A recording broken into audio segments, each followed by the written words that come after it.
Bienvenidos a Más Salud en tus Manos. Mi nombre es Paola López y para mí es un gusto que nos puedan acompañar hoy cuando vamos a hablar del bullying, del acoso escolar, que esto es más allá que una palabra de moda. ¿Por qué debemos preocuparnos? Teniendo en cuenta, por ejemplo, que en Colombia para los años 2020-2021 se reportaron 8.981 casos graves de acoso escolar.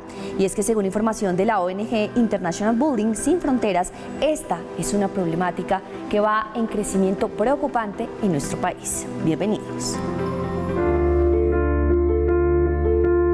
El informe Violencia contra niños, niñas y adolescentes en América Latina y el Caribe 2015-2021, realizado por UNICEF, revela que entre el 50 y el 70% de los estudiantes de esta región han sido víctimas de acoso escolar.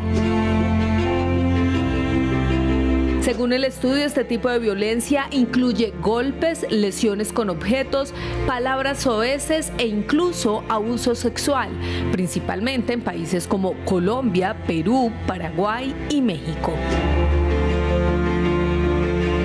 En Colombia, para los años 2020-2021, se reportaron 8.981 casos graves de acoso escolar, según información de la ONG internacional Bullying Sin Fronteras.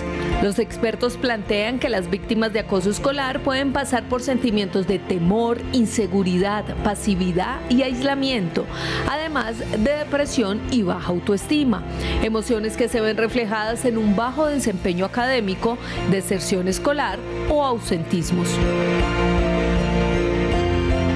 Cabe resaltar que no todos los niños que son víctimas de acoso hablan abiertamente del tema. Es por eso importante que en el contexto familiar y escolar estén atentos a las señales o cambios de comportamiento en los niños y niñas.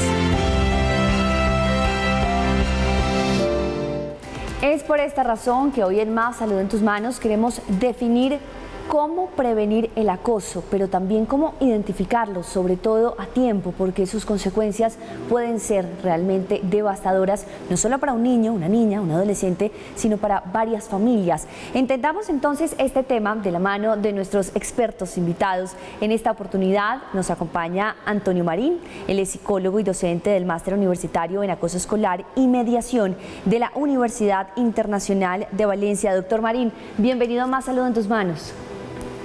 Muchas gracias, Paola, un gusto estar con ustedes. Y empecemos entonces a entender algo que podemos denominar como un fenómeno reciente. ¿El bullying es ahora la palabra de moda o siempre se ha hablado de acoso escolar? Bueno, realmente puede que ahora digamos que empecemos a darnos cuenta de la magnitud y la dimensión que tiene, pero siempre ha estado, siempre todos hemos sido chiquititos y en el colegio siempre ha habido alguien que ha incordiado a otro de un modo constante, con un fin y de una forma en la cual eran un igual, ¿no? Que sería la definición realmente del bullying, es decir, buscan una finalidad, es con una misma hacia una persona de la misma edad y se prolonga en el tiempo. Diríamos que estaría siempre. Lo que ha cambiado ha sido las consecuencias, la forma de hacerlo y sobre todo pues que hoy en día en una sociedad tan comunicada, tan informada, pues digamos que de primera mano conozcamos casos que antaño era más difícil de trazar, ¿no? De conocer. Claro, doctor Marín, y es que cuando estamos conversando, pues nos damos cuenta que todos fuimos víctimas en algún momento de acoso escolar, incluso dentro de la familia, nos molestábamos, el más gordito de la casa, el más flaquito del colegio, el más alto del salón, y de pronto no entendíamos las consecuencias en este momento. Hoy en día hablamos de la gravedad de la situación por cuenta del alcance que tiene cualquier información, por ejemplo, que se pueda compartir a través de redes sociales o del internet. Efectivamente, y de hecho uno de los tipos de acoso identificado es el cibernético, ¿no? Por internet tenemos que el 24/7 este acoso. Por tanto, fíjate que antaño una de las soluciones, entre comillas, digamos, era el cambiar al niño o la niña del colegio que sufría bullying, ¿no? Porque incluso a veces, desafortunadamente, hasta el colegio te lo recomendaba. Y de algún modo, pues el cambiarlo ya deslocalizaba ese acoso y podía, diríamos, que empezar de nuevo. Hoy en día al estar en las redes sociales es muy difícil pasar desapercibido. Está identificado y le van a hacer ese seguimiento, ¿no? Por tanto, diríamos que la incursión de lo cibernético, la incursión de las redes sociales, todo ello sin habernos educado, porque nos lo hemos encontrado de ese modo, ¿no? No te dicen cómo manejarlo, y muchas veces también nos encontramos en que los papás van detrás de los niños, ¿no? Y las niñas. Claro, doctor Marín, existen entonces diferentes tipos de acoso porque siempre nos ponemos del lado de la víctima, pero también seguramente hay unas circunstancias que hacen que un niño, una niña o un adolescente sea el buleador, si es una palabra que me permite usar, o el bullier. Sí, claro. Sí, podríamos decir el victimario también. Sí, mira, realmente es que a veces tendemos a centrarnos en un perfil y nos hacemos una idea de que es el típico malote de la clase, ya se veía venir o viene de una familia tal, y entramos en esos prejuicios y de ese modo nos perdemos parte de la realidad. La realidad es que hay diferentes perfiles y nos podemos encontrar desde que el que tiene una inseguridad en el colegio y de algún modo se da cuenta que mostrando esa actitud pues tiende a ser más popular o se hace su espacio, a por ejemplo el niño o la niña que el curso anterior sufrió ese bullying y de algún modo dice, bueno, pues yo no quiero volver a sufrirlo, por tanto voy a ser yo el que hace el bullying y de ese modo yo me protejo. Entonces, doctor Marín, ¿hay un manejo distinto para los diferentes tipos de acoso? Realmente sí, hemos de identificar la causa y hemos de ver qué ha hecho que ese niño o esa niña pues acabe siendo un victimario, y a partir de ahí pues ver qué tipo de programa establecemos. Obviamente tiene que haber, y es importante, una sensibilización en toda la comunidad educativa, tanto en los progenitores como en el centro escolar. Fíjate que como has comentado tú, si me permites que te tutee, al principio todos hemos sido víctimas. Fíjate que sin darnos cuenta no decimos que hemos sido agresores, y probablemente algunos de los que estamos, mucha audiencia, pues en algún momento dado, a veces inconscientemente, pero sí que ha sido un victimario, ¿no? Y esto ya, aparte de reconocer, muchas familias ni siquiera reconocen que su hijo pueda hacer esto y lo niegan. Entonces, hemos de ser conscientes de qué puede llevar a cabo y que en cualquier situación, en cualquier contexto, en cualquier colegio, sea un mejor o un peor colegio, se da el bullying. Y las instituciones también tienen que tener una política de visibilidad. A veces las instituciones, esto no es buena prensa para las mismas y por tanto no le dan la transparencia, no le dan la importancia, y obviamente esto va en perjuicio de la resolución del conflicto. Entonces, doctor Marín, corrijo, porque todos hemos sido víctimas o todos hemos sido victimarios, hay que hablar más del bullying. Doctor, la idea es que usted nos acaba de mencionar el tema de la comunidad.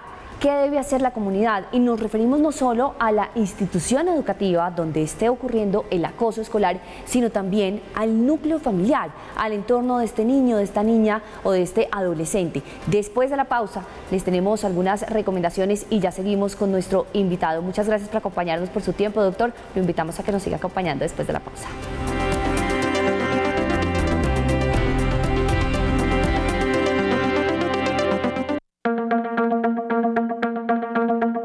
En el año 2003 se aprobó en Colombia la ley para controlar el bullying, denominada Ley de Convivencia Escolar. Esto con el fin de promover la detección, protección y prevención de los casos de acoso escolar. Gracias a esta ley, el ICBF creó una ruta de acoso escolar para denunciar este tipo de casos. Aquí les contamos los pasos. Comunicarlo. Si es agredido en su entorno escolar, comuníquelo a su padre o cuidador para tomar medidas al respecto. Informar. Si es consciente de una agresión en contra de un compañero, informe inmediatamente al docente encargado. avisar a la institución educativa. Si como padre de familia se da cuenta del acoso al que está siendo sometido su hijo, debe comunicarse con la institución educativa para que se active el protocolo de atención. Ayuda. Si su hijo es víctima de acoso, solicite atención en salud psicológica y si por el contrario su hijo desarrolla las agresiones, debe solicitar orientación escolar y psicológica para manejar el tema. Línea de atención. Si en la institución no se realizan frentes de atención, puede acudir a la línea 141 o al correo atencionalciudadano@icbf.gov.co. Y brevemente compartimos con ustedes este paso a paso en caso de saberse víctima de acoso escolar alguno de los miembros de su familia. Pero entonces la compañía de hoy en Más Salud en tus Manos es la que nos trae el doctor Antonio Marín, psicólogo y docente del Máster Universitario en Acoso Escolar y Mediación de la Universidad Internacional en Valencia. Y hablábamos, doctor, antes de la pausa y más allá de estas recomendaciones, teniendo en cuenta ese primer paso, la comunicación. Y antes de la pausa hablábamos de la comunidad.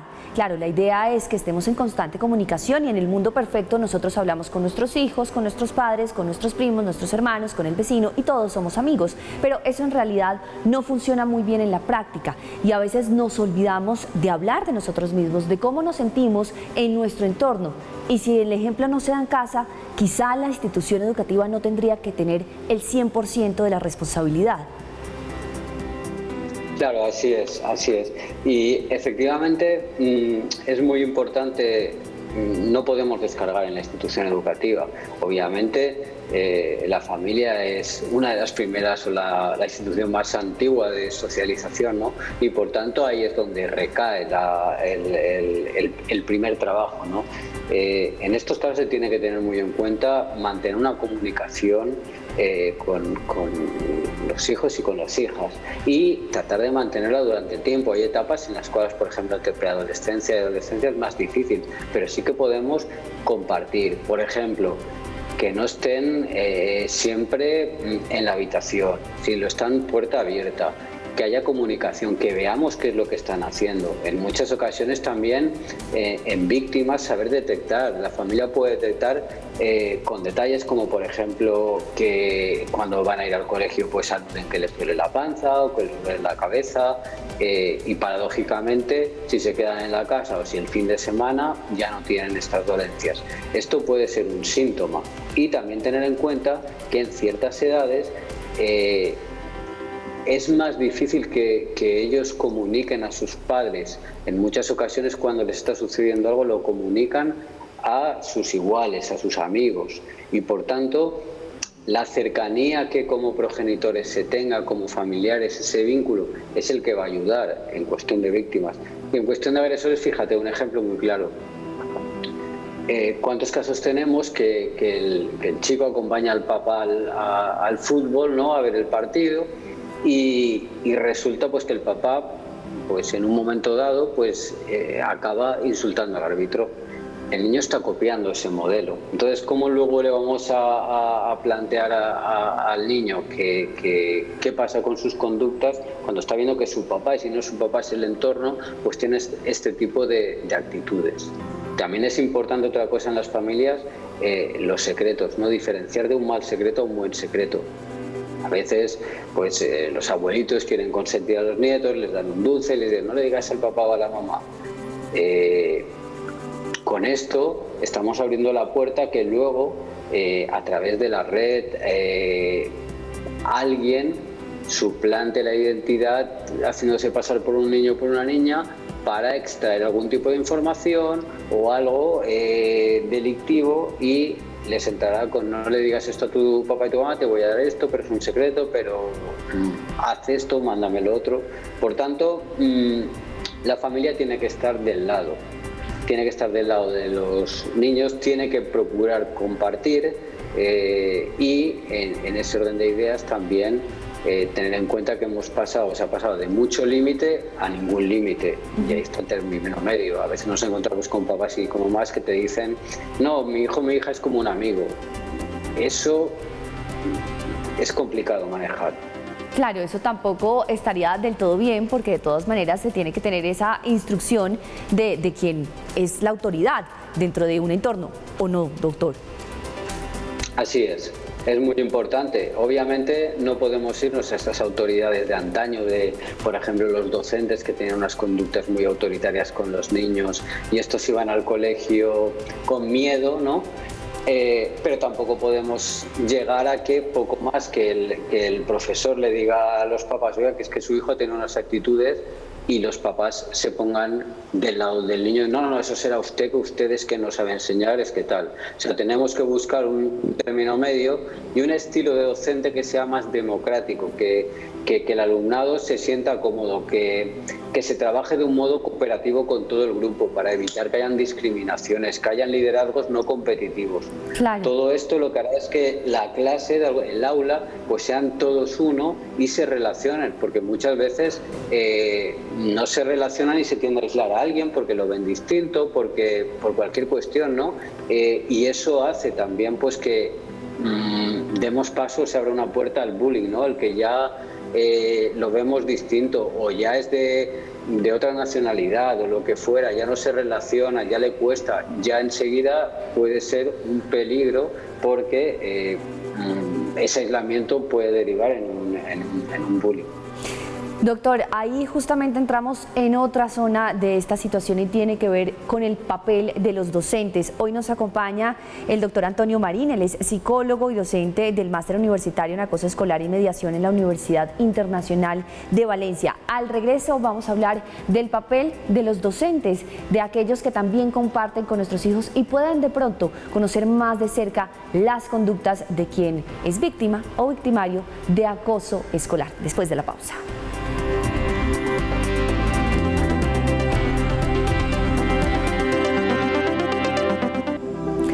Estamos en Más Salud en tus Manos. Hoy estamos hablando del bullying con el doctor Antonio Marín, psicólogo y docente del Máster Universitario en Acoso Escolar y Mediación de la Universidad Internacional de Valencia. Doctor, ya estábamos hablando de la importancia de la comunicación dentro de los diferentes entornos, primero en el hogar, pero también la responsabilidad que tienen los docentes para tratar de manejar este tipo de situaciones del acoso escolar. ¿Cuál sería entonces esa recomendación general? Bueno, además de los protocolos que antes había mostrado el IECBF, que me parecen muy acertados, la comunicación, el que haya una integración y una comunicación fluida en toda la comunidad educativa, familiares, colegio e incluso personal auxiliar, para que cualquier situación que se dé, que pueda rápidamente ser detectada. Doctor Marín, ¿por qué no se debe menospreciar el acoso escolar? ¿Por qué no podemos como padres decir, tranquilo, eso se va a pasar, ya mañana cambian, ya mañana comparten la manzana en el descanso, ya mañana comparten alguna actividad dentro de la clase? Porque si esto no se controla podemos llegar a unas consecuencias muy trágicas y estamos hablando de suicidio y hay que decirlo así. Esta semana, sin ir más lejos, acá en España, 2 gemelas han tirado de su piso y han dejado 2 cartas por el balcón. Y eso se está investigando ahora mismo y parece, algunas fuentes apuntan a que una de ellas pudiese estar sufriendo bullying. Entonces tenemos que controlar y tenemos sobre todo a las familias que ver cuando un niño, pues lo que he referido antes, le duele la panza, le duele la cabeza, no quiere ir al colegio, no quedarnos con eso, no obligarlo, sino hacer un seguimiento y tratar de averiguar si detrás hay alguna cuestión de peso que le impida ir al colegio. A propósito de esos síntomas, digamos, que usted menciona, doctor, cuando una conducta de un niño, una niña, un adolescente cambia de manera drástica, algo está pasando, sí o sí. Efectivamente, y quienes mejor lo saben son sus papás, que están con ellos y perfectamente saben diferenciar cuando realmente es que les da pereza o cualquier otra cuestión que cuando hay algo que ya es importante. Doctor Marín, aquí hablamos mucho de lo que es la inteligencia emocional, del manejo justamente de algunas reacciones, cómo poder identificar dentro de nosotros mismos ciertas emociones para poder gestionarlas socialmente. Incluso también hablamos de la resolución de conflictos de manera asertiva y eso sobre el papel suena muy bien. Y también quizá explicándolo a los hijos, a los niños, diciéndoles cómo se podría solucionar un conflicto en dado caso que se presente. Pero el ejemplo básicamente es primordial. Claro, el ejemplo y bueno, los conflictos también, como dices, es muy importante también que se resuelvan y que empaticen con el otro y por eso es muy importante también la parte emocional, el ponerse en el lugar del otro, el darse cuenta de qué es lo que siente la otra persona, cómo piensa y por eso, como te indicaba, el trabajo cooperativo, el que ellos puedan de algún modo interactuar, va a hacer que abran la mente, que vean que no todos tienen un pensamiento como ellos, que no todos sienten igual que ellos y de este modo van a prevenir muchos conflictos y a entender también comportamientos de sus iguales. Doctor Marín, quiero aprovechar su acompañamiento aquí en Más Salud en tus manos. ¿Cómo se le explica a un niño que existen diferencias, que todos somos distintos, que no somos iguales, pero que nos debemos respetar de la misma manera? Bueno, hay que explicárselos sus palabras, pero tienen que entender con ejemplos muy claros. Y simplemente con preguntarle por compañeritos suyos y compañeras del colegio cómo son, ellos ya nos van a ir trazando una explicación que incluso nos va a sorprender y nos va a dar pie a que nosotros podamos ir introduciendo esa normalidad en cuanto a las diferencias. Es más efectivo esta manera de afrontarlo que otros ejemplos que les puedan venir más lejanos. Al final tenemos que buscar ejemplos de su entorno y que ellos nos daremos cuenta como dirán, no, es que resulta que Alex es que es muy bravo porque de pronto se enfada, pero luego es buena gente allí, ¿por qué crees que se enfada? No, porque... Y ahí nosotros ya estamos viendo, ya les estamos devolviendo y les racionalizamos estas cuestiones. Esa es una de las maneras más efectivas. Doctor Marín, sin duda, pues siempre casi que nos vamos hacia el lado de la víctima, ¿no? Y entonces usted nos hablaba de estos síntomas de los niños que cambian su actitud, que no quieren ir a estudiar, que tienen alguna enfermedad. Pero ¿cómo actúan los niños que son quienes hacen ese acoso escolar? ¿Cuáles son los síntomas de ellos? Bueno, ordinariamente suelen tener ya antecedentes en cuanto a conductas disruptivas en el aula. Han tenido problemas con el colegio. No es nuevo para los papás, aunque muchas veces lo ocultan, y en el fondo lo que buscan es un protagonismo, porque en el fondo quieren agradar al resto, quieren sentirse protegidos, y esa es la manera de ellos de actuar. Por tanto, con este recorrido vamos a encontrarlos. Cuando se les confronta, muchos de ellos son conscientes de lo que están haciendo y el trabajo es darse cuenta, tener entrevistas con ellos, que empaticen con el otro. Pero diríamos que el perfil suele ser suelen ser bastante... que no suele extrañar su comportamiento, salvo algunos tipos de acoso más encubierto, como pueda ser el psicológico, en el cual trazan una serie de estrategias que no es tan evidente ese tipo de acoso, ¿no? Entonces, con esto quiero decir que no nos podemos relajar en cuanto a que todos los victimarios son iguales. Pues doctor Antonio Marín, muchísimas gracias por acompañarnos hoy. El tema en Más Salud en tus manos, el bullying. Antonio Marín, psicólogo y docente del Máster Universitario en Acoso Escolar y Mediación de la Universidad Internacional de Valencia. Gracias por regalarnos este tiempo, doctor.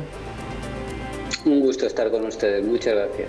Y a ustedes gracias por acompañarnos en Más Salud en tus manos. Recuerden que en nuestro canal de YouTube, el del programa, también pueden revivir los diferentes capítulos.